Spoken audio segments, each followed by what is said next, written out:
I walk a straight line, shackled and chained. Oh, gruesome Gertie is calling my name. There is no mercy in this penitentiary. Just ask the Hillstring Gang, a Wrangle of 3. I'm here for life, I'm here to die. Inside these walls, inside the wire. And when the wolf cries, I know it's over. Oh, bloody Angola. Oh, bloody Angola.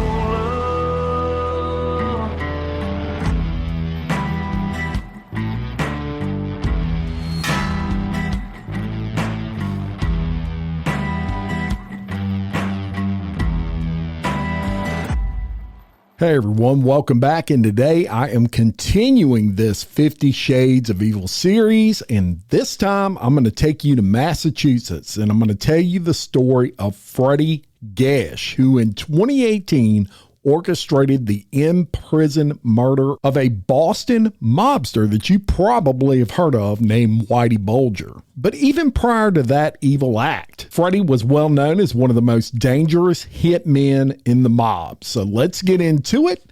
And Freddy is a lifelong criminal, having began his criminal activity in his early teens. He and his brother, they had a reputation for being extremely dangerous. So feared and dangerous, in fact, that even though he was of Greek descent, the Italian mafia would hire him for hits, which that speaks to me on how lethal this guy really was. The Italian mob, they didn't like to typically do business with non-Italians. Now, this guy liked the notoriety of being known as a straight-up killer. It appeared he always did, even from a young age. So let's go back to 1966 in Springfield, Massachusetts, where Freddy was born. He grew up there with his mom and dad. He had a younger brother named Ty, who was about 5 years Freddy's junior. Now, Freddy was actually the more tame of these two brothers. Ty would be the first to get some jail time when in 1989, at the age of 17, he would get into a serious fight outside of a McDonald's. He would go to jail, and this is where Ty would get introduced to a member of the Genovese crime family. Now, this is one of the 5 families of New York. His older brother, Freddy, he and Ty were pretty tight. So tight, in fact, that Freddy would visit his brother Ty all the time in prison. And this would lead to Freddy also being introduced to members of the Genovese crime family. Now, there were some pretty big contrast at the time between Ty and Freddy. Ty really lived the life of a criminal, where Freddy, he came off more like a family man at this point. He was married with children, and he was helping run his family's jewelry store. He didn't really party or go out at night, and typically just worked and went home to his wife and kids. But that was outward appearances. He definitely had crime in his blood.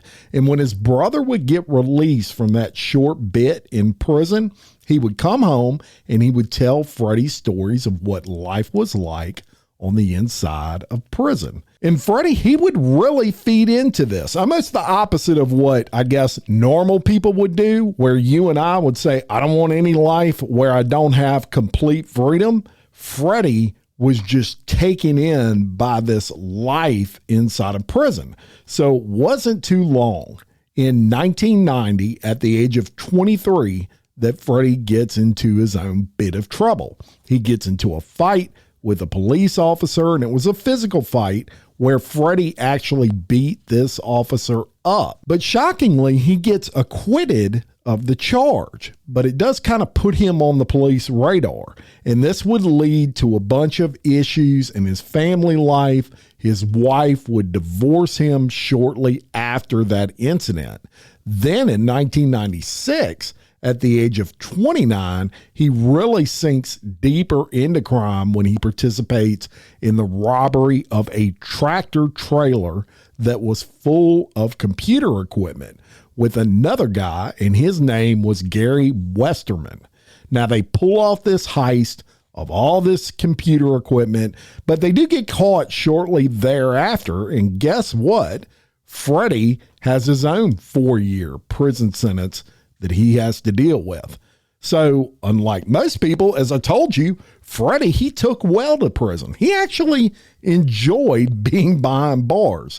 He kept up his relationship with the Genovese crime family, and when he got out of prison, he had made enough contacts on the inside with this dark underworld that he started wreaking havoc on the outside of prison. So both brothers at this point would become what is known as enforcers for the mafia, the Genovese crime family to be specific, the largest crime family in New York at the time. Now, they weren't in New York. They were based in Springfield, Massachusetts, but that was a big mafia place as well. In the spring of 2003, things would really get serious. The crime family approached Ty and Freddy about assisting in a hit on a Bronx union boss by the name of Frank Dadabo. The hit was ordered over a dispute regarding tickets to a Tony Bennett concert, of all things. Now, the boss of the Genovese crime family, Artie Nigro, he claimed that he and this union boss were supposed to go to this concert together. They were friends, but the union boss never showed. So Artie, he feels disrespected over this, and he actually orders the murder of the union boss. That kind of tells you how the mob types operate, right? So the brothers, Ty and Freddy, along with an associate named Anthony Artillo, they were tapped to carry out this murder. So on May 19th of 1993, Ty and Artillo, they wait outside on a city bench in front of Dadabo's apartment building, and Freddy, he was serving as the getaway driver. So the union boss, he goes to leave the building. He gets in his car, he closes the door, and Artillo and Ty, they jump on him. They approach the vehicle, they open fire on the driver's side window. The union boss is hit 9 times. Freddy rolls up, he opens the door, both these guys jump in, and they drive away, and they toss the guns into a nearby wooded area. However, this union boss would actually survive that hit. Now, he would later say that he knew he could take the bullets, and he just pulled his jacket over his head, and he played dead as they were shooting. He got shot 9 times, and he would spend months in a wheelchair. He would eventually move out of the Springfield, Massachusetts area, probably a good thing, and he would also leave his job, probably also a good thing. Now, the Genovese boss, Nigro, he would later tell the brothers, quote, "You need to get better at headshots." So surprisingly, they weren't killed over the fact that they weren't able to kill this guy, but I'm sure the Genovese crime boss was not happy about this. So now Freddy, he has a real taste of this life by this point, and he likes the way it tastes. While the vast majority of your mob type figures, they prefer to move in silence, stay behind the scenes. They don't want anybody knowing they're in the mob. This guy had no problem letting everyone know exactly what he was all about, and he would embrace this life as a mob enforcer, and he would become very feared. In the summer of 2003, he also gets into a massive bar fight against a rival crew. It involved bats, it involved guns, it even involved ice picks, real mafia shit. Then on November 4th of 2003, another hit would come down. Remember Gary Westerman, the same guy that Freddy pulled off that computer heist with years earlier? Well, he would become the victim on this one. It was discovered that Gary was a police informant, and Freddy, along with his brother and 2 others, they lure Westerman into a wooded location where they beat him nearly to death. Then Freddy shoots him in the head and they bury him in a pre-dug hole. Now, the body was never found until 7 years later when one of Freddy's crew members, he actually cooperates with the feds, but it took him 7 years to even find that body. Now, back to November of 2003, another hit comes his way. It's just 2 weeks after the Westerman hit. A guy by the name of Big Al Bruno. He was a made member of the Genovese crime family, but again, it was discovered this guy was also working with the police. And the crime families at this time, all 5 families, they had problems with informants big time, and that would be one of the things that would take them down. And the only result of that, if you're found out to be an informant, is death, period. So they find out this guy's working with the police. Even though he's a made guy, they order his death, and they tap Freddy for that hit. So Freddy, he recruits a jail acquaintance of his by the name of Frankie Roach, and he pays Roach $10,000 to actually conduct the hit. So he gets the contract for this hit, and then he pays someone else to actually do it, which Roach does. He guns down Big Al in a parking lot in Springfield, Massachusetts, after a card game. Now, for this crime, Frankie Roach would eventually get caught by police, but they cut a deal with him. And they say, look, if you agree to testify against Freddy and you say in open court, you admit under testimony that he is the one who actually paid you for this hit, you're going to get a very light sentence.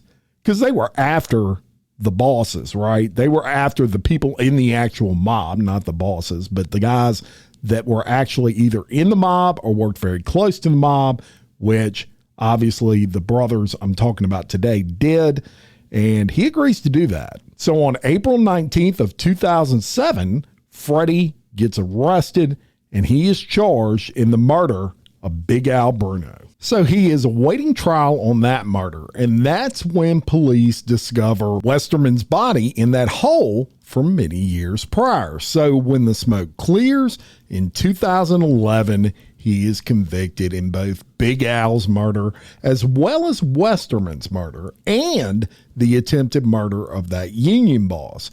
Now, his brother, he is also convicted in Westerman's murder and the attempted murder of that union boss, and both are sentenced to life in prison. So it's off to USP Atlanta, and USP, y'all, stands for United States Penitentiary at Atlanta for Freddy. And this is a very old, like 100-year-old prison that is pretty infamous for housing mobsters. Even Al Capone stayed inside of this prison. So the mob, they have crews inside of prisons the same way they do outside of prisons. And the federal government, they know that. So they try to shuffle guys throughout the prison system as often as possible. It's no different for Freddy and his brother. And in 2015, he gets moved to USP Hazleton, which is in West Virginia. And incidentally, of course, his brother Ty, he was never housed at any of the prisons that Freddy was housed at. Obvious reasons there, right? You don't want two brothers being able to coordinate an escape, for example. So Hazleton is where Freddy eventually gets moved. And now USP Hazleton is notorious for being the most dangerous prison in the federal system. And Freddy would fit right inside of this prison. He would link up with other crew members from his area of Massachusetts, and he was in general population, so he would get into fights often, but this guy could handle himself. A fight did not bother him. He was pretty violent, if you haven't already figured that out, and he was down for whatever. So he's in that prison for a bit, and he hears some news that was of great interest to not only himself, but some other crew members who were housed there from Springfield, Massachusetts. And the news that they get is that the most wanted man in America at one point, Whitey Bulger, who had been captured a few years prior after eluding the FBI for some 16 years, he was being transferred to USP Hazleton. Now, Whitey Bulger was no joke, y'all. He was the head of an Irish mob called the Winter Hill Gang. They were based out of the Boston area, and he had killed 19 people before he went on the run. It had actually come out in the years the FBI was looking for him, or at least alleged, that he was actually working for the FBI as an informant. And Freddy considered him a traitor to the mob and had a deep hatred for Bulger. Now, Bulger had spent time in several prisons. Bulger was housed prior to Hazleton at what is known as USP Coleman, which is in Florida. Now, he had been housed in that prison since 2013. In 2018, Bulger's health really started to decline, and he would have 7 separate instances where he was hospitalized for shortness of breath. He gets placed in a special housing unit. This is for about 8 months after threatening a nurse, of all things, and telling her he had lost his will to live. Now, at this point, old Woody is old, very old, 89 years old to be exact, and he is confined to a wheelchair. On October 18th of 2018, the Bureau of Prisons, they approve a transfer to USP Hazleton. Now, what's shocking to me here is that upon his arrival at Hazleton, Whitey is not placed in protective custody, but rather in general population. And the word was Whitey, even at 89 years old and in a wheelchair, thought he was a badass and said, fuck that, I want to be in general population. You can't let a prisoner just sign off on that when he's someone like Whitey Bulger, because as much as most people are going to say, who cares if he's dead? He killed 19 people. I get it. I'm not saying I disagree or agree with that.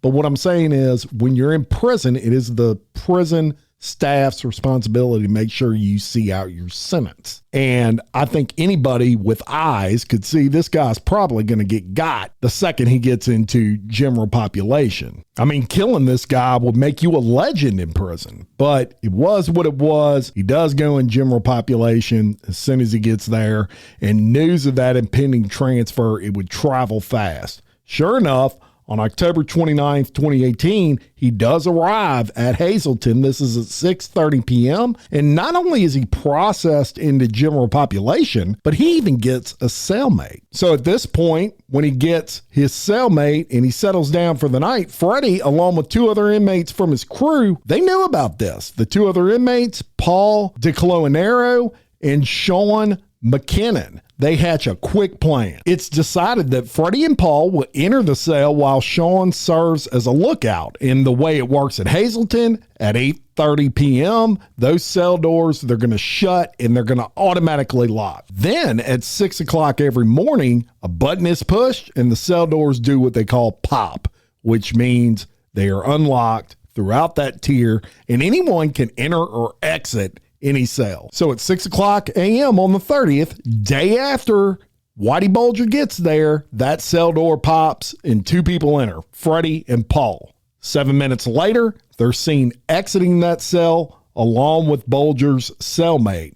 And at 8:30 a.m., a shift change occurs. A CO passes Bulger's cell and he finds Bulger dead. Well, an autopsy would show that Bulger was found lying in his bunk, covered with a blanket over his head, and was beaten to death with a lock stuffed into a sock and attached to a belt. His eyes were described as gouged out and his tongue nearly severed from him biting down on it due to the beating that he was taking. Of course, it only took a quick review of the surveillance cameras on the tier to figure out who went into the cell.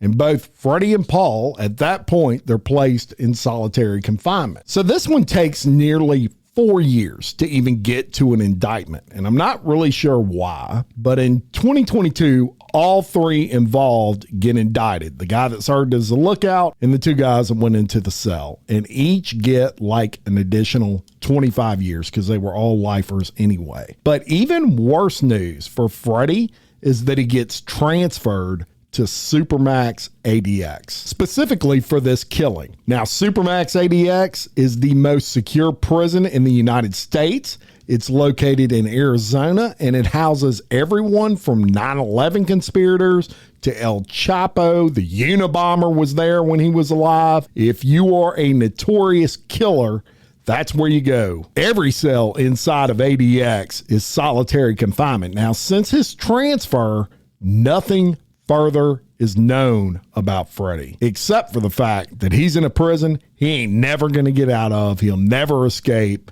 and he can't wreak havoc like he did on all these other prisons. So I would guess that he ain't loving prison no more. But there you have it, 50 Shades of Evil, Massachusetts. All right, so I've got another treat for y'all today. And what I'm going to do is I'm going to play an episode, the most recent episode, as a matter of fact, of Crime Wire Weekly. That is a podcast I host with Kelly Jennings. We talk about the current crime headlines from all over the country. I have a lot of people that have been reaching out because they heard an ad I ran on Bloody Angola about Crime Wire Weekly, and they weren't familiar with it. So I'm dropping an episode right now, the most recent one we have recorded on this feed. So you're about to hear that. If you already listen to Crime Wire Weekly, then you don't have to listen to it. But if you're not familiar, check it out. If you like it, just search Crime Wire Weekly wherever you get your podcast, and it'll pull it up. Thanks so much for listening to Bloody Angola. And until next time, I'm Jim Chapman. Much love.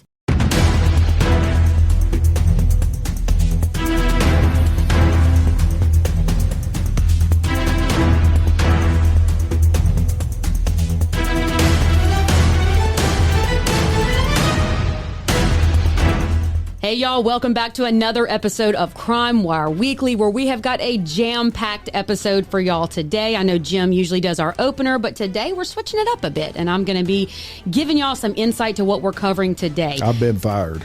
He's done. We've cut it. I'm just kidding. Some people might be cheering that. Yes. They might be like, I don't like this. It's different. They'll have to let us know. But look, we're going to talk about, remember the Devil Wears Dunks documentary that we have been talking about? Well, there's been an update to that case. The wife of the subject of that documentary has been arrested. Right here also in Livingston Parish, a beloved crossing guard was killed by a drunk driver, and we are going to cover that case as well. Now, JP Morgan executive, we haven't said a lot about this type of case, I would say, because this one is out of the box, but a JP Morgan executive is firing back after a sexual harassment lawsuit was filed. And then there's been some updates ever since that dropped and hit social media and became a huge story. In New Orleans, the sheriff, Susan Hudson, was indicted in connection with that massive jailbreak. And we're going to give you more information on that. And Dwayne "The Rock" Johnson, he was ticketed in Hollywood. How you feel about that? I don't think he should ever be ticketed for anything. Ever. He could not break the law. That's a crime against humanity. Yeah, it is. In Mississippi, a man has been charged after he was found flushing his mother's remains down a toilet. And then Britney Spears, well, she's back in the news. She pled guilty to reckless driving after her most recent DUI arrest. And in Texas, a spa owner's vitamin over-injection leads to the death of a client. Did you know that was possible? No. Yeah, I didn't either, but we did some research on that, and we want to share that with you.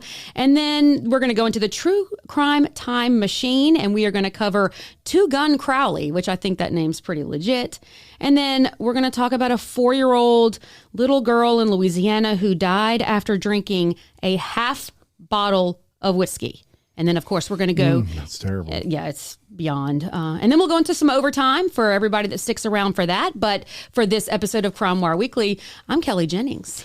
I'm Jim Chapman. And it is a great day to be in the world of crime, but there's a lot of really, really wild stories this week. There are some really, really wild stories. Quit making fun of me. No, I'm agreeing with you. But before we get into those stories, hope everyone enjoyed their weekend and they watched the Kentucky Derby or they participated. There was a lot of people, man, everybody in Livingston Parish apparently was at the Kentucky Derby except Jim Chapman this week. I wasn't there. I'll tell you what, my Facebook feed is full of people from my area that are there. I wish I was that cultured, but I've never been, and I don't know that I've ever thought about going, but I'd love to wear the outfit. I would love to wear the big hat. Yeah. And be fancy. Well, you can do that here. You don't have to wait for the Kentucky Derby. I'm sure nobody would stare. Nobody. Well, for those that may have missed it, Golden Tempo won the Kentucky Derby. And interesting in that it was the first woman trainer to actually have won the Kentucky Derby. Golden Tempo's trainer, obviously. And Golden Tempo was in last place coming around the final turn of the Kentucky Derby and went all the way from last to first, 23-1 underdog. That is the best Cinderella story that I've heard in a long time. And I watched a little snippet of the TikTok of the trainer jumping up and down screaming. I said, hell, that looks like me at a T-ball game cheering on my kid. But that was just epic to watch that horse just step for step. It's not over till it's over. And that shows the drive in that animal. And the drive in the animal, and shout out to the jockey because he knew exactly when to push that horse. That horse is apparently notorious for starting off in the back of the pack and just kind of monitoring, just kind of sitting back there and letting everybody else wear out, because what that horse lacked in speed, it makes up for in endurance. So it would kind of just let everybody kind of start tiring out all those other horses. And then around that back turn, that jockey started kicking it, and that horse passed everybody. And it was pretty cool to watch. You can pull it up on YouTube and watch it. It's, a 1 minute clip or something. Yeah. But amazing to kind of watch that horse go from last to first. Amazing. Unreal. It really is a feat of strength and endurance, like you said. And I'm so happy for them, because you worked so hard, you trained so hard, and then to win it all when you were in last place in the last stretch, excellence. Yeah. Pure excellence. So shout out to the Kentucky Derby for entertaining many people this weekend. Let us know if you went to the Kentucky Derby, or if you. I know there was a lot of people that had get-togethers. There was something going on in Florida at like Pensacola Beach or something like that, where a lot of my friends went. That was like some sort of derby get together, and you dressed as if you were at the derby. Yeah, I saw one of those. You were really at the beach. I saw one of those, and I felt so attacked, because one lady goes, I think I misunderstood the dress for the Kentucky Derby, because they all showed up in their fine wear and she was dressed as a jockey. Hey, that's cool. I like that. That'd be my dumbass. All right, well, let's get into today's stories, and we're going to let Kelly start off first, since you started off our, I'll start off first. So, because Kelly, y'all, if we change it up, it'll blow her mind. Ooh, I like consistency. Yeah. You threw me when you said, why don't you open it? Whoa. So we're going to start off in Denham Springs, Louisiana, right here where we are recording. And Melissa Luke, who is 49 and the wife of Ricky Foster, who we brought you his story a couple of weeks ago. He was the subject of the Devil Wears Dunks documentary. He was arrested for all kinds of sick shit. I don't even know. Go back and listen to that one if you want to hear it. But Melissa Luke, who is his wife now, they recently married, and there's a reason for that. She's 49 years old. She has been arrested for crimes against nature directly related to this case against Ricky. So she has been put in jail. She self-reported to jail to be booked. And I wanted to let everybody know kind of what crimes against nature is, because it's kind of a confusing statute. So it's Louisiana Revised Statute 1489, and it criminalizes unnatural carnal copulation by a human with another same or opposite sex, or with an animal. It covers non-procreative sexual acts such as anal or oral sex, and can apply to certain incestuous relationships. Now, I don't think this involves animals. I don't either. I don't think it. So it's one of the other things, or maybe a combination of the other things. Convictions, incidentally, can include up to 5 years in prison a $2,000 fine or both. Yeah. And so obviously from what we've seen in the documentary and all of that, this would include that her daughter was brought into this whole story, and there were questions about his relationship and all this kind of stuff. So for her to be arrested here and be charged with that, it's looking like exactly what makes everybody pretty uncomfortable, that there's some type of sexual relationship going on, but there's Ricky, there's the wife, and there is the daughter. Now, what? Yeah, let's just say what it is. It's a threesome involving daughter and her mom and her husband. And the stepdad, which would be the stepdad of the daughter. He's dual role. Sick AF. Sick shit. So he's also charged with what they call third-degree rape. So that's going to be, that's the former 10 counts. Yeah, that's the former simple rape charge, which we changed the name, and I agree it shouldn't be simple rape, but that's because it's, the without consent thing. Now, what's interesting here, and some things that I was curious about, is that if they both have the crime against nature charge, I am curious as to why it's not being bumped up to aggravated. And the reason I say that is because aggravated crime against nature is whenever, well, there's lots of reasons it could be that, but one of them is that if it's your biological child, your stepdaughter, or even an adoptive kid, then that ups that ups the sick level, that ups the problem here. Because I mean, if you have a step parent, you would be like, ugh, right? You'd be like puking thinking about this. But that's kind of what's going on. If that's the case, that's going to even put more time. If it was upgraded, we don't know what's going to happen here, but I mean, that's up to a $50,000 fine and, 5 to 20 years. So I'll be curious to see where that goes. She does only have one count here. So that's kind of interesting to me too, compared to all the counts he has. Yeah.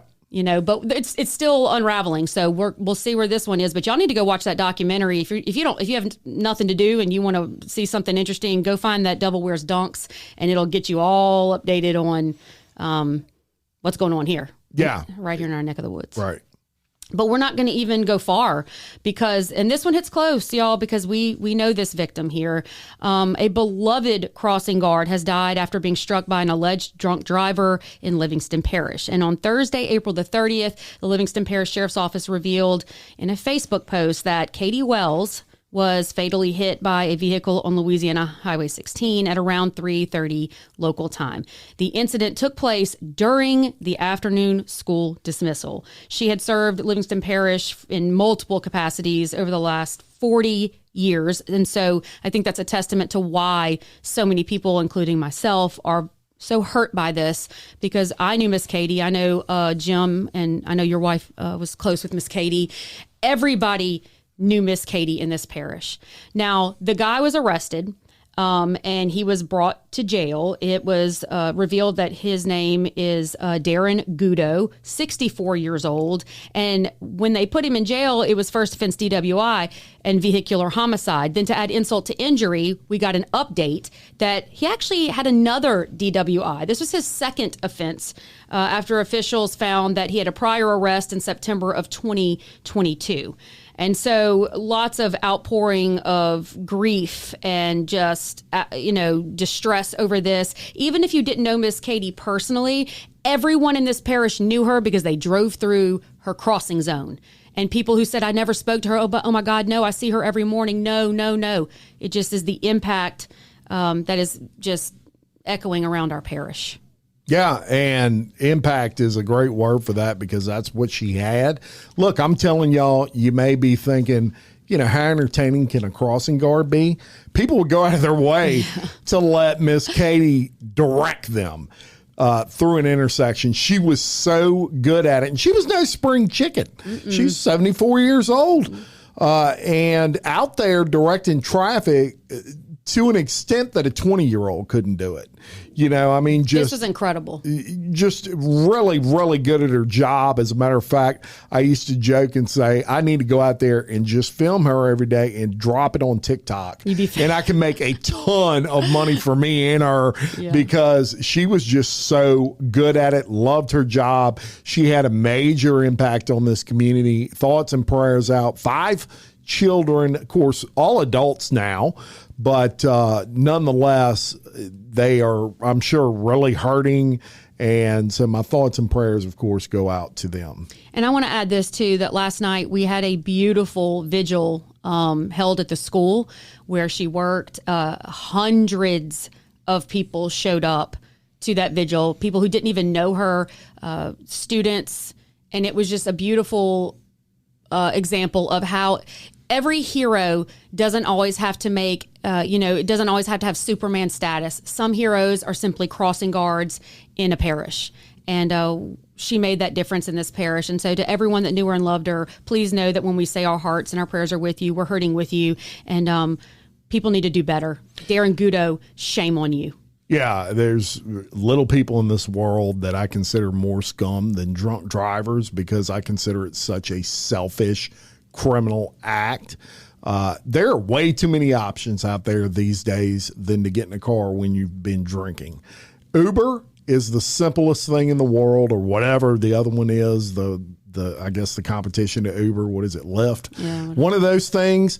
Any of those are so easy to do. Look, when I was freaking in college, you had to wait for a taxi for 2.5 hours, but we did it. Yeah, and what time of the day was it? Or we had a designated driver. And but time of the day makes no difference. You should not jump in a vehicle when you've been drinking. No, what I'm saying is, I don't care if it's 3 o'clock in the afternoon or 3 o'clock in the morning. What I'm saying, though, is that it was 3:30 in the afternoon in a school zone.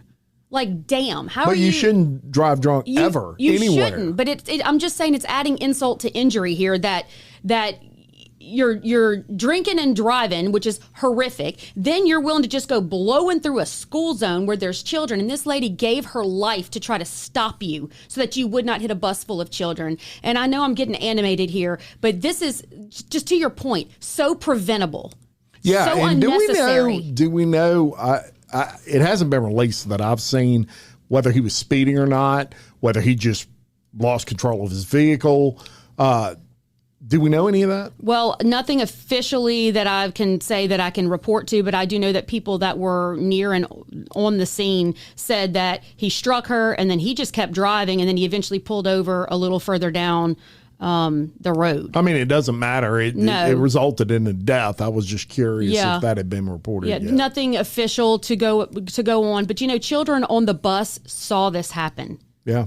And horrific. And then her life is gone. And just to that point, and don't mean to belabor it, but y'all, she volunteered. That was not even her school where she got struck. She was assigned to a different school, but for the safety of the kids, because that was such a major highway, she would get in her car and drive. After she left 7th Ward, she would drive down to Grays Creek, and then she would volunteer to help work that highway because it was so dangerous. And she lost her life and I would say in the line of duty here.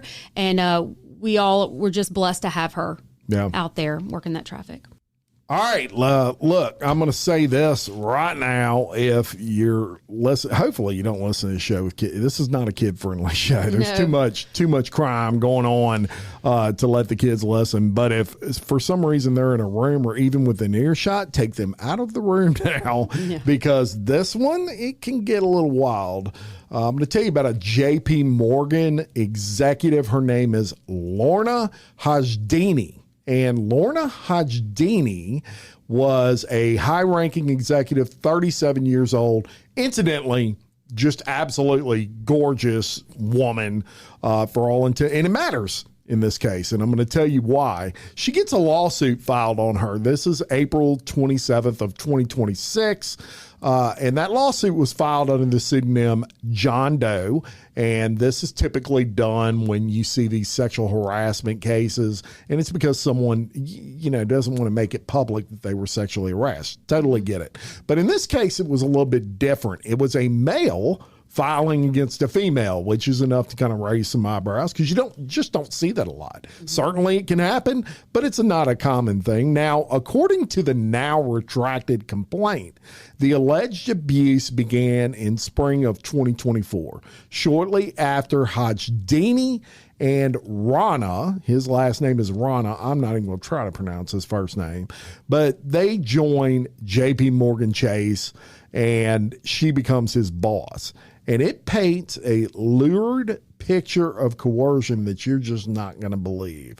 So I'm going to give you some incidents that he reported against her in this lawsuit. It's pretty wild.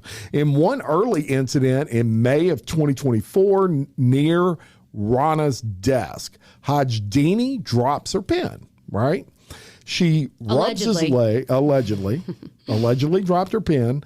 And he says when she picked her pen up, she rubs his leg, she squeezed his calf, and she remarked, and I'm quoting here, "Oh, you did play basketball in college. I love basketball players. They get me so wet." Unquote. Later, and you know, if that actually happened, that's not cool, right? Yeah. Later that month, after Rana supposedly declined drinks from her, she was inviting him to go have drinks. She started getting aggravated about this. This woman allegedly was not used to being turned down, and she said, "If you don't F me soon, I'm going to ruin you. Never effing forget I own you." She allegedly propositioned him for oral sex on multiple occasions, taunting birthday BJ for the brown boy, my little brown boy. And y'all, he was of Indian descent. So basically some racial remarks there. Mm-hmm. The most graphic allegations centered around encounters at Rana's Manhattan apartment in the summer of 2024. Hajidini purportedly showed up unannounced, removed her shirt, fondled her breast in front of him, and sneered, quote, "I bet," I can't believe she said this, y'all, "I bet your little Asian fish head wife doesn't have these cannons." This is not made up, y'all. This is real. This is inside the documents. You can't make this shit up. So he resisted that, he says, allegedly, and then she allegedly removed his pants and performed oral sex on him against his will, raped him. That's what he's saying. Rana reportedly protested and began crying. Hajdini allegedly snaps, quote, "Don't start effing crying. You think anyone would believe you? You're an effing douchebag who thinks he's hot shit, but you can't even get your penis hard for me. What the F is this?" She then allegedly ordered him to perform oral sex on her. In a second alleged apartment encounter, the same period, Hajdini reportedly forced Rana to suck her toes. Suck her toes, just like last week when we covered the foot fetish. I was about to say, maybe she needs to. She pushes him to the ground. She sits on his face, and she berated him for failing to maintain an erection.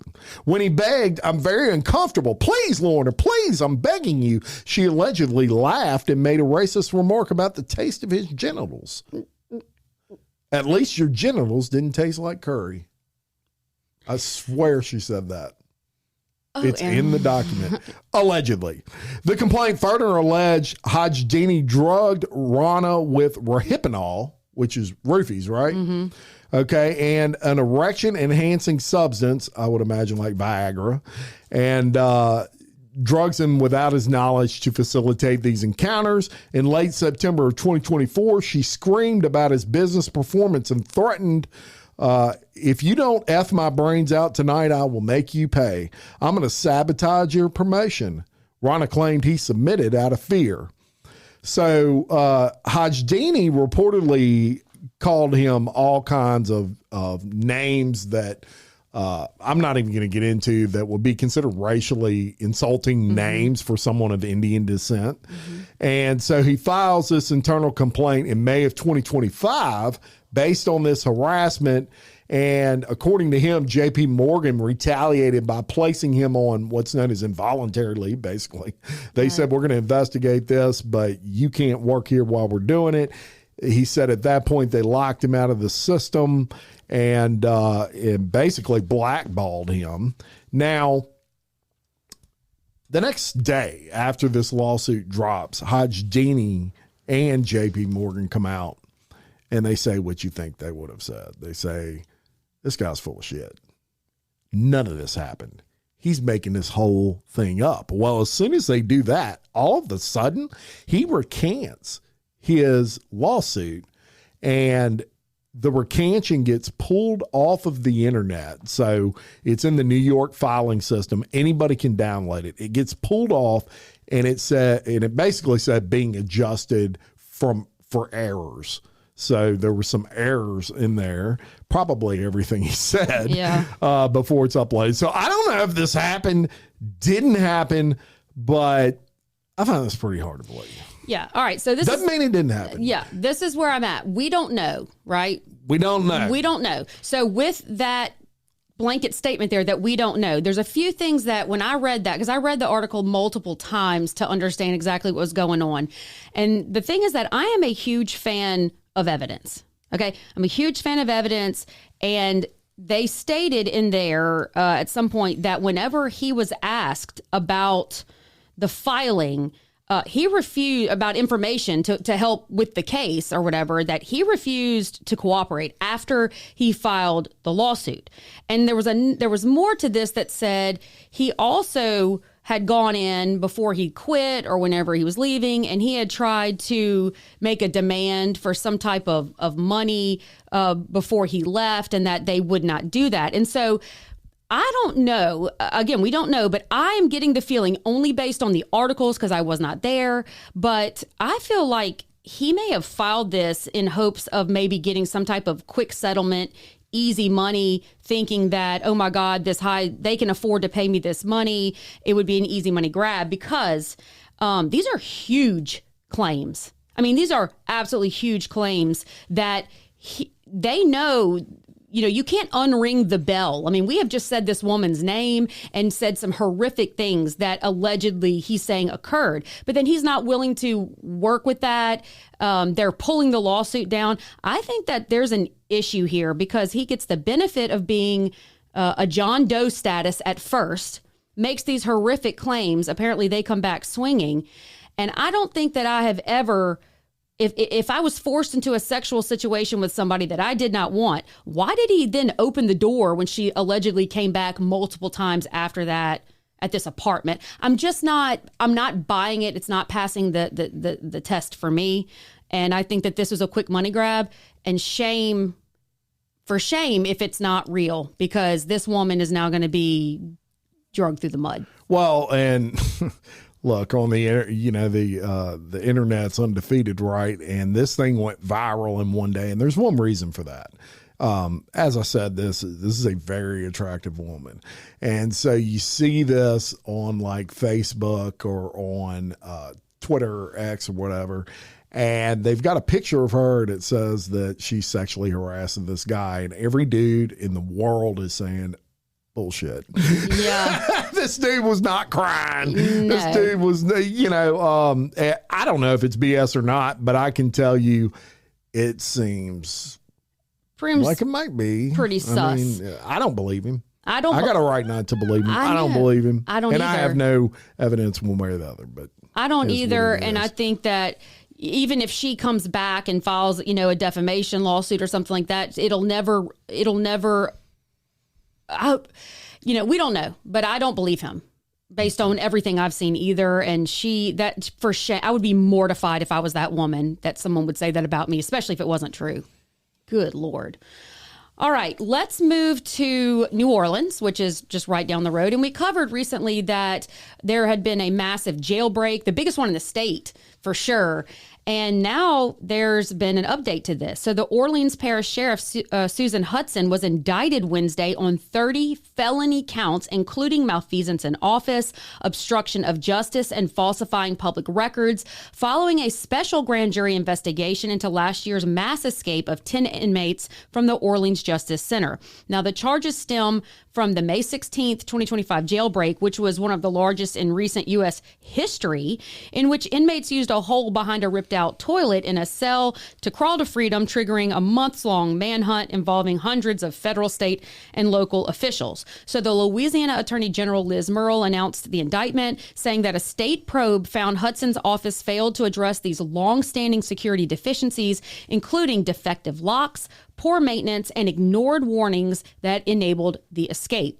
Hudson, who is set to leave office as her term ends on Monday, was booked into the Jefferson Parish Jail Wednesday night before being released on a $300,000 bond. She was ordered to surrender her passport, and she has to stay in Louisiana. So Orleans Parish Sheriff's Office Chief Financial Officer Bianca Brown was also indicted on 20 similar felony counts.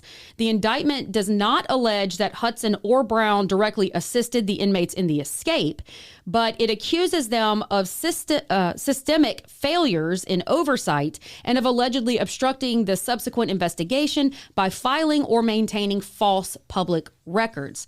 All 10 escapees were eventually recaptured, and the breakout drew national attention as well as intense criticism of the chronically troubled Orleans Parish jail system, which has a history of security lapses under multiple sheriffs.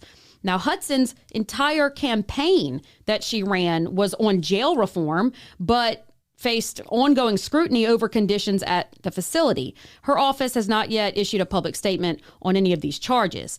The case was investigated by the Louisiana AG's office and a state auditor. A bill of indictment details the alleged offenses, which date back to at least 2022, and legal analysts describe the prosecution of a sitting sheriff as very unusual, noting that while jail escapes have occurred under previous sheriffs, none resulted in criminal charges against the top official. So the indictment caps a difficult chapter in her tenure, and it's calling for greater accountability and reform in the jail operations. Yeah, and a blind man could see this was going to happen 6 months ago. You don't have the biggest jailbreak in the history of the state of Louisiana and not the people at the top paying for it. And the bottom line is she was a sheriff. And, at the end of the day, everything's her fault, whether it is or not. And I'm sure that they started investigating this thing and found a lot of lackadaisical things that she was doing relative to leading that department.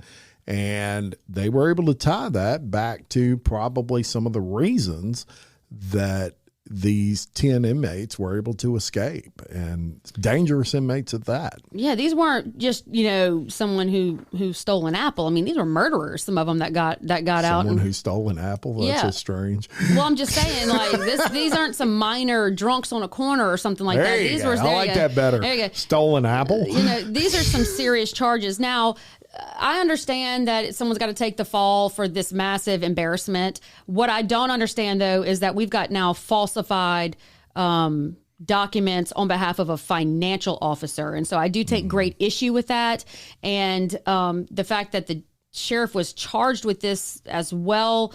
There's something to this, because there's no doubt. I believe that the AG's office understands that, duty and honor and all of that as far as law enforcement goes. But now you're falsifying documents. There's a lot of stink on this, more than just taking the fall. CFO definitely going down for that. And the surprising thing to me was they already have a new sheriff in place, and that's an elected position. So that kind of blew my mind a little bit. Well, they have to have I'm sure they have to have a temporary. But who appoints that? I don't know. I actually should probably know that, but it might be that the second in command became the first in command. I don't know. Maybe chain of command just took over. It could be, but I would imagine at some point they're going to have a special election and re-elect another sheriff. Sure.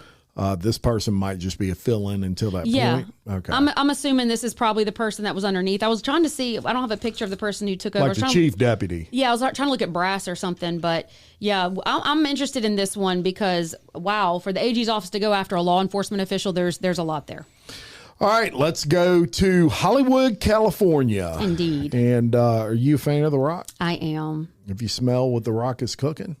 I thought you were going to say, have you ever smelled The Rock? I'm going to be like, no, I don't know. Do you know what if you smell what The Rock is cooking is? It sounds like meth, but I don't know. You don't watch wrestling, do you? He started out in wrestling. I do know that. And he would say, if you smell what The Rock is cooking.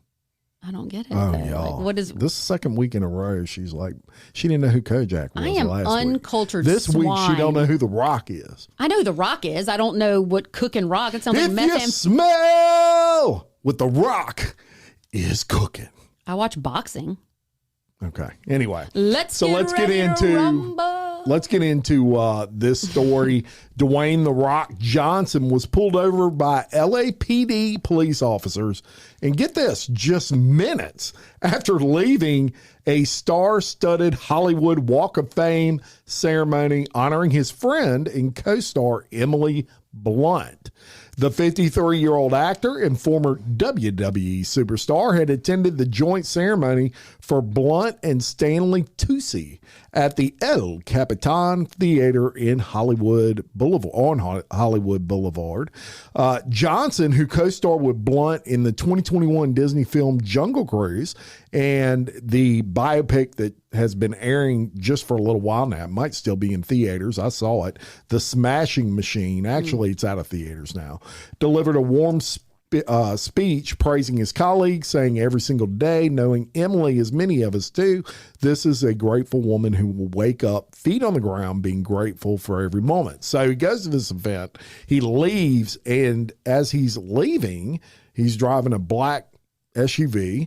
He gets stopped by LAPD police officers less than 2 miles from this ceremony on the Hollywood Walk of Fame. And they pull him over, and he's like, what am I being pulled over for? And guess what they pulled him over for? Tell me. Illegal tent. Yeah. Illegal tent. You're pulling over the freaking Rock for a legal tent. They didn't know it was the Rock because they couldn't see in the car. They knew it was the Rock. No. They wanted an autograph on that freaking ticket. No. So they pull him over, and they tell him, hey, your window tint is too dark, Rock. And video footage captured that brief traffic stop. And the Rock, look, he is just cool as a cucumber out there. Very nice, very polite. He remained out of the driver's side door, not wanting the officers to feel threatened. And y'all, the Rock's a big dude. I'm sure we've all seen the Rock. He's about 6'5", and he's bigger than most 20-year-olds and ripped to shreds.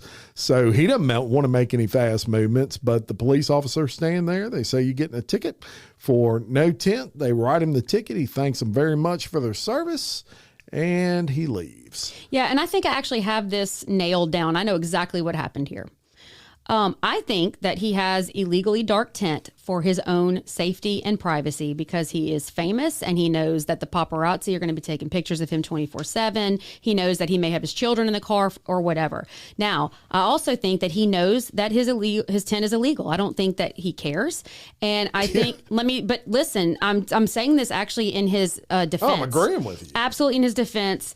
I think he's rich enough to say, you know what? I know it's illegal. It's for my own safety, but I am no different than anybody else. So I will pay the fine anytime that I get pulled over. But I think that this is one of those things where he's like, it's worth it. It's worth the cost of the ticket for me to not have people chasing me down the highways, taking pictures of me.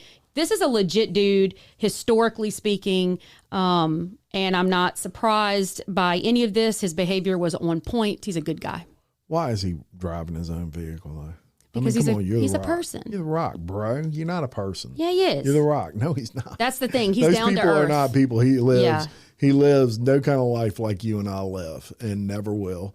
And that's not throwing shade on him. I love the Rock, but the Rock could be driven everywhere and stay out of these problems. It's kind of like Tiger Woods. Tiger Woods, is flipping vehicles left, right, and sideways. And I'm like, why are you even driving?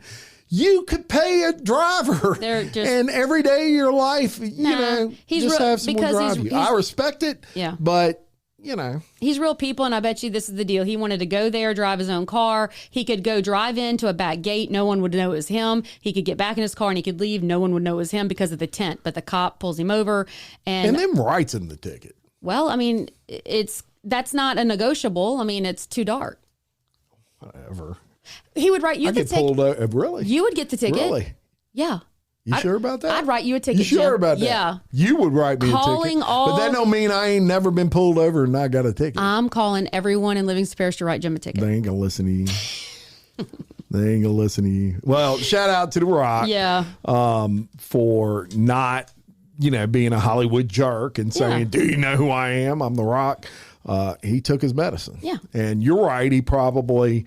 I don't know how much a legal tent is, $100 ticket or something like that. He could get 1 million of them, and it's not going to bother him. Yeah. So, Yeah.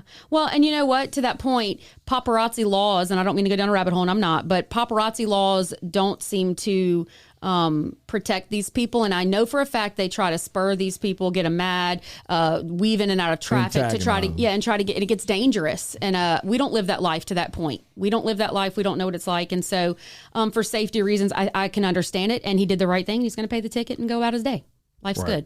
And he probably likes tent.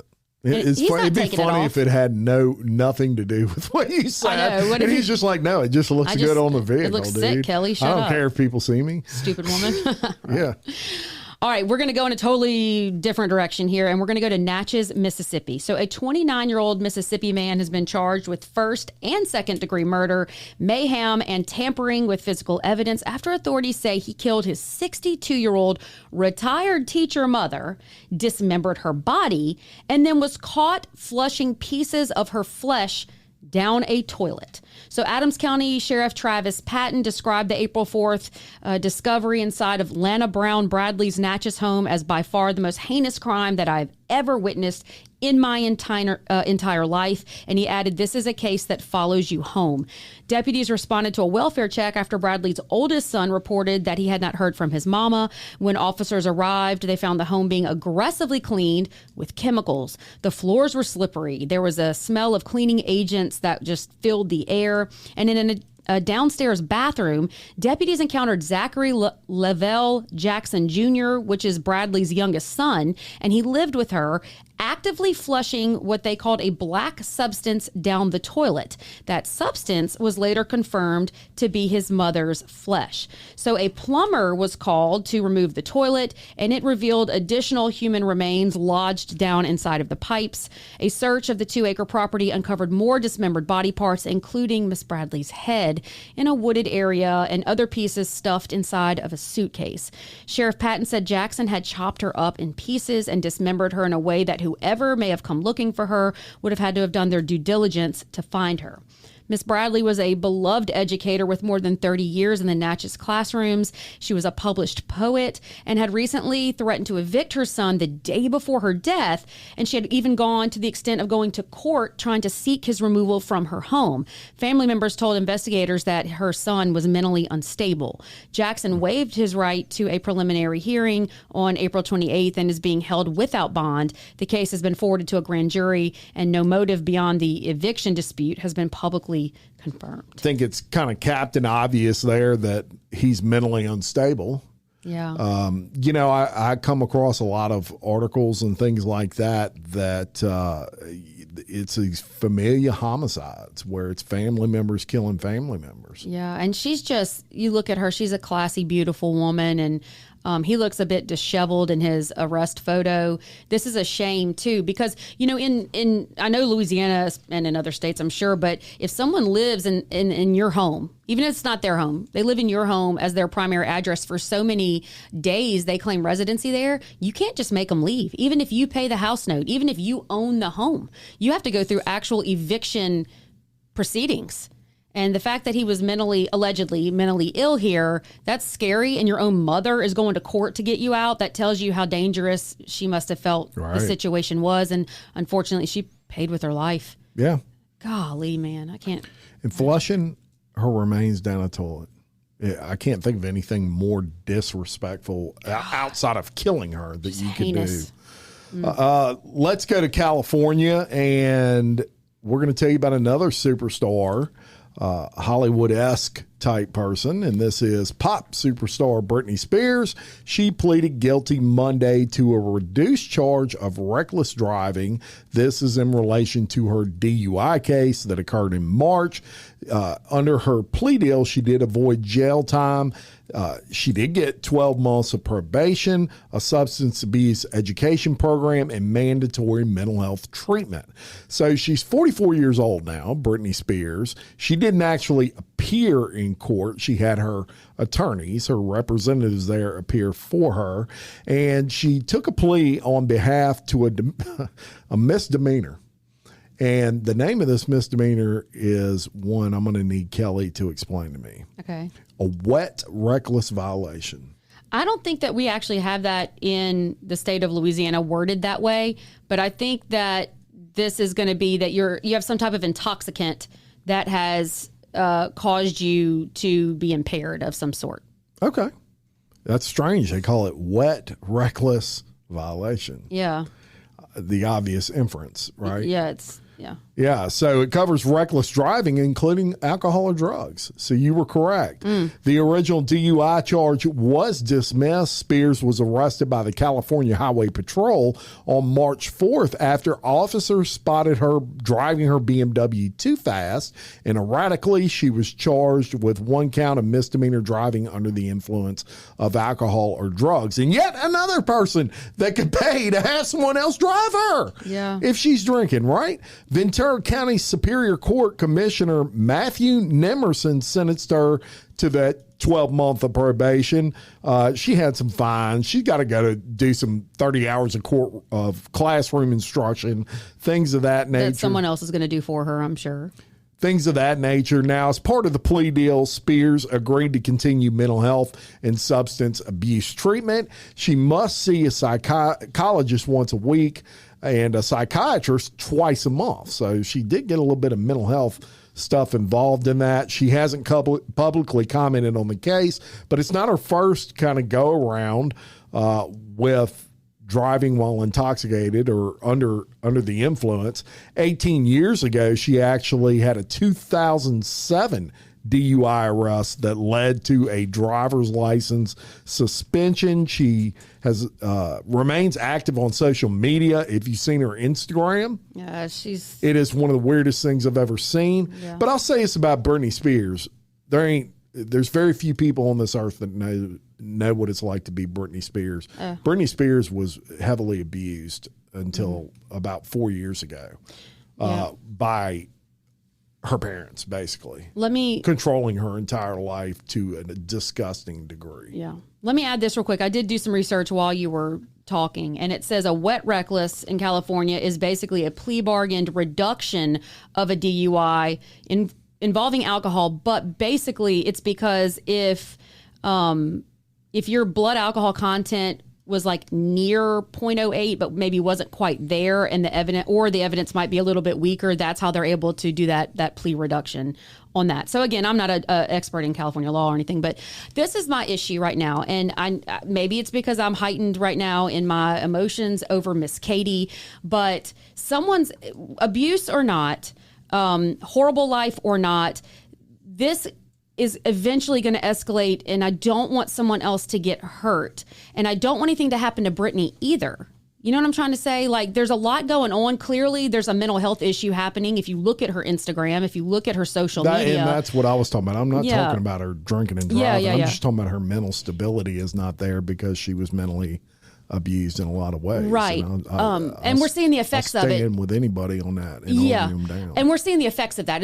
And I'm totally empathetic or sympathetic to that plight that she has been. Absolutely. And but so it still doesn't give her a license to drink and drive. Right. And so it's been pled down to a misdemeanor. And so what? Nothing's going to happen. And then what happens when someone gets killed? Like, what happens? Hopefully there won't be an I know, but this is what, her second?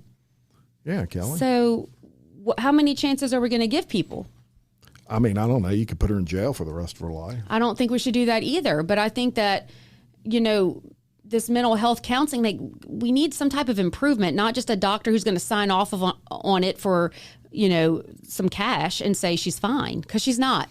And everybody sees that. I want her to get help, like genuinely. I wish Britney could get better because she's very talented and very important to a lot of people, She's an icon. I think so. It's like Elvis Presley or, Michael Jackson. Yeah. She's way up there, man. Yeah, definitely. But they also had their issues with drugs, didn't they? See a connection there? Yeah, I do. I do. All right. Let's go to Texas. All right. And this was one I think that shocked both of us because we weren't aware that this is a thing here. But a Texas medical spa owner was indicted on felony murder and then other charges in the 2023 death of a 47-year-old mother who suffered a cardiac arrest event. And it was all due to receiving an intravenous, what they call a cocktail of the vitamins and electrolytes that the authorities are saying were administered too quickly, and there wasn't proper medical oversight. So I want to ask you real quick, have you ever gotten one of those infusions, the vitamin infusions and all that kind of stuff? No. So my husband works outdoors, and sometimes he'll get in this South Louisiana hot, muggy heat. He'll get overheated, and it'll make him feel sick. So he would go get those. I've never thought twice about it. I never thought it could be an issue, and this is actually opening my eyes to it. So Amber Nicole Johnson, who owns the Lux Med Spa by Amber Johnson in Wortham, turned herself in after a grand jury returned with an indictment charging her with murder, manslaughter, criminally negligent homicide, and multiple counts of delivery of a dangerous drug, practicing medicine without a license, and then tampering or fabricating physical evidence. They set her bond at $69,000. So basically what happened was Johnson was accused of giving this IV infusion herself to Jennifer Cleveland. This was back on July 10th of 23, and she got there at 10:55 a.m. Johnson began the treatment at 11:04. Now, the infusion had vitamin B complex, ascorbic acid, and then vitamin B12, electrolytes, all those things. But what I didn't realize was you have to have a prescription for this solution because it's got potassium chloride. And if you give that too quickly, that is what poses the risk of a cardiac event.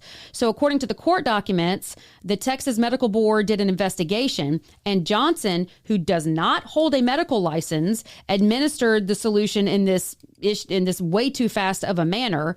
And so at 11:31, right after the treatment started, that's whenever Miss Cleveland started saying, look, I don't feel well. So Johnson sat her up, said, oh, take some deep breaths. But she then lost consciousness, and then she had no pulse. So the Johnson lady started doing CPR. She did find a vape pen inside of Miss Cleveland's bra, and she pulled that out, continued the resuscitation, tried to call 911 twice from the spa's phone, but the line was busy, so she didn't get through. And then she used her cell phone and called EMS. They responded very quickly, where they took her straight to the hospital, but she was dead within 3 or 4 minutes of arrival. They pronounced her dead. So the final autopsy results showed her death was caused of a sudden cardiac death of uncertain etiology, and the manner was ruled as unknown. But in the report, they noted that the IV therapy cannot be ruled in or ruled out as contribution to why she died. And the postmortem toxicology came back, which is important because it said that there was tramadol and trazodone in her system, and that was not administered by the spa. So trazodone and tramadol are like tranquilizers of type. So like trazodone, you can take it for sleep aid and some other things. So just earlier too, Miss Cleveland had posted how great that spa was and that they do a great job. And she had signed consent forms indicating that she had no chronic medical conditions. She said she wasn't on medicine and that she was not under a physician's care. So what comes to light now with all of that said is that there had already been some citations handed down against a doctor that actually owned that facility because there was no medically licensed personnel present, and there was little to no training on what to do if there were complications when they were administering this stuff. And so you've got to have, like I said, a prescription to do this, and people can get in a bind quickly. So the attorney comes forward and said, look, my client cooperated fully with the grand jury, provided surveillance video, secured the IV bag. The Texas Medical Board's 2024 review highlighted that there was multiple failures at the spa, including no protocols. I mean, it just seems like this was done just very willy-nilly, and they were just making their money. The spa did close immediately after this, and Dr. Michael Patrick Gallagher, who was the medical director, was notified as soon as it had happened, but he was not present that day. Now, Dr. Gallagher is an anesthesiologist that's based in Frisco, which is 100 miles away, if not more. He had to turn himself in as well, and he's facing charges of murder, manslaughter, criminally negligent homicide, and multiple counts of delivery of a dangerous drug, and his bond exceeded the $96,000. But what caught my attention was the medical board had previously suspended his license, citing his failure to supervise Johnson and the spa's operations. So he had already been told, you're not doing this right. So he hasn't yet entered his plea. And this is now really put into the spotlight that these medical spas that are offering these these vitamins and all of that, they can be dangerous. Yeah, I would say 99.9% of the time they're great for you. I know a lot of people that get those vitamin infusions. I have no problems with them. But, you got to have someone on staff that is qualified medically. And obviously that was a big issue here. Yeah. So, I mean, risk assessment alone should tell you that this is improper. This is just to that point, it's important to make sure when you go get this stuff done, is there a medical person on staff in the event something goes wrong? Take care in what you put into your body. All right, let's go to Miami. And a U.S. Secret Service agent was arrested early Monday after he allegedly followed hotel guests in a menacing manner and then masturbates in front of them at a DoubleTree hotel near the Miami International Airport. John Spillman, who is 33 of Marble Falls, Texas, and based in Washington, D.C., was taken into custody by the Miami-Dade Sheriff's Office just after midnight after being arrested at the DoubleTree by Hilton Hotel on a misdemeanor charge of indecent exposure. According to the arrest warrant, the incident unfolded late Sunday night on the hotel's 6th floor. Guests told deputies they were in the lobby when Spillman began following them, leaving them, quote, in fear for their lives. The victims retreated into the room where they spotted Spillman masturbating next to their door. They called hotel security, who arrived to find him with his pants still lowered and continuing the act in the hallway. Spillman had been assigned to the South Florida Department as part of a security perimeter screening detail for President Donald Trump's visit to the PGA Cadillac Championship at Trump National Doral. His official duties ended Sunday, and he was off duty at the time of the incident. The Secret Service placed Spillman on administrative leave pending the outcome of the criminal investigation. Quote, the alleged conduct is unacceptable and stands in stark contrast to the professionalism and integrity I demand in our personnel, that from the chief of the Secret Service. This agency takes these matters very serious. Consequently, the individual has been placed on leave. Spillman was booked into the Turner Knight Correctional Center, and a judge set his bond at just $1,000 during Monday's bond hearing, and he's expected to be released after posting bond and scheduled to return back to court on May 27th. Okay, suggestion. Maybe you need to do, some secret servicing of yourself. Don't do it in public. Right. You work for the Secret Service. Do it. But no, I think that bond is way too low. I do not take kindly to this is sexual predation. I don't care who you work for. If you have the audacity to pull your pants down and be masturbating outside of a door in public, there's something incredibly wrong with you. Now, it doesn't say in this article, but I would almost bet you every dollar I have he was either drunk out of his mind or he was drugged out of his mind. I would probably agree, but either way, no, I'm not making an excuse for it. I'm just saying, unbecoming. Dude, this is a Secret Service agent. They are vetted to the core. Like, this ain't an officer that was, a deputy in a really small town with 4 people there, and it's Barney Fife. Oh, no. This guy's been vetted. This guy's, in every aspect of his life, probably a professional, and then does something like this. It seems to me this might be drug or alcohol related. I would almost bet on it, but no excuse. Masturbate in privacy. Yeah, dude. I don't know. Sex acts like that bother me. Even if you're a great person and you messed up and you were hammered drunk, why would you do just because you're drunk? Like, why is that the thing you go to? My go-to move when I'm drunk is to dance and spill my drink everywhere, not to go, rip my clothes off and attack doors. What's your go-to move when you're drinking, Jim? Rip my clothes off and run naked through a building. I don't know. Look, I've done a lot of crazy stuff drunk. I've never done that. Yeah. But I've never done that. But, hey. Don't get me started. Okay. All right. Let's go to the next door. Yeah, we're going to be speaking of alcohol. And if there's anything that gets me fired up, it's when people hurt children. And so this one's a hard one. A Louisiana jury has convicted a grandmother of manslaughter in the death of her 4-year-old granddaughter, who authorities say was forced to drink a lethal amount of whiskey while on her knees as punishment for allegedly taking a sip from a bottle that was on the kitchen counter. Roxanne Record, 57, was found guilty in the April 21st, 2022 death of China Record. According to EBR Parish authorities, Roxanne became angry after she thought that the toddler might have taken a sip from a Canadian Mist whiskey that was left on the counter at the family's home. She forced the child to consume the remainder of the bottle, possibly more than half full, while the girl's mother, I think you would say this is Khadija, I don't know how you'd say it, record, watched.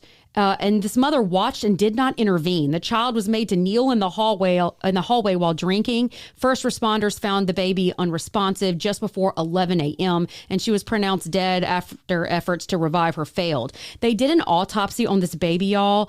Her cause of death was acute alcohol poisoning, and her blood alcohol concentration at 4 years old was 0.68, more than 8 times the legal limit for an adult. That it's insane. And I mean, just lethal for a child to have consumed this. And lethal for an adult as well. Yeah, that's what I'm saying. No, so if that's lethal for an adult, imagine what it did on this baby's body. During the investigation, Roxanne Record told detectives she took, quote, full responsibility for the child's death, reportedly saying that she messed up, this went too far, and that she had ruined everyone's lives. Khadija Record gave inconsistent statements to the investigators. Roxanne was initially charged with first-degree murder and cruelty to a juvenile. Prosecutors presented evidence during her trial describing a pattern of harsh treatment towards China, and the defense argued the death was a tragic accident and that Roxanne attempted CPR on the child. The jury convicted her of the lesser charge of manslaughter. She faces up to 40 years in prison, and the sentencing is scheduled for August the 10th. So the daughter was also arrested, and she was charged in connection with the case, but her court date is scheduled for next month. Yeah, life in prison, no parole, period. Done. I mean, that is as stupid an act as I've ever heard. This is beyond disgusting. Stupid. This is evil. You know what alcohol does to an adult because you drink it. And then you left it on the counter where the child could have, gotten a hold of it. If she even did, Jim. Yeah. If the child even did. And then you put her on her knees and force her to guzzle out. I mean, an adult wouldn't want to do that. How this is just a manslaughter is beyond me. Yeah, I don't understand. Child abuse. Seems like there was a intent there. You should have known it would kill her. This is so cruel. Kill this baby. So that's intent. So how is that manslaughter? Manslaughter is killing with no intent to kill. Yeah, but manslaughter, right? But manslaughter also has an element that you have some sort of culpability in that person's death. So, like, we can just leave it at that. But I don't understand how they got the jury. I mean, this is how the system works, though. Justice system. They felt like it was met the muster of just manslaughter. But I am appalled by this. Not everybody deserves to be a parent. That child deserved better. And you are a horrific human being. And I don't care if you took responsibility for it. I mean, it's too late. Yeah. It's too late. That baby's dead and died a very miserable death. Golly. All right. That's all we got for today. We're going to go into overtime. So if you want to listen to that, check out the Patreon. We're going to be covering more. Today, we're going to be covering, as a matter of fact, everything from a Domino's pizza delivery driver runs over a customer after he gets no tip. We're going to talk about another utterly unrelated segment. We're going to talk about a assault on an airline, a Delta airline that was in Miami, Florida, where an assault took place and a love note was left. That's all I'm going to tell you on that. You'll have to listen to check it out. You can get those links in the description of this podcast. Kelly, any final thoughts? Yeah, I do have some final thoughts. Listen, guys, please pay attention when you're in school zones. Put your phones down and be very, very careful. We do love all of y'all, and we appreciate everything that you do for our show. So let's do one kind thing for everybody, which is what Miss Katie asked, that people do a kind thing every day. And so that's my request. There you go. And we're going to go into overtime. For everybody else, I'm Jim Chapman. I'm Kelly Jennings. And we're your host of Crime Wire Weekly.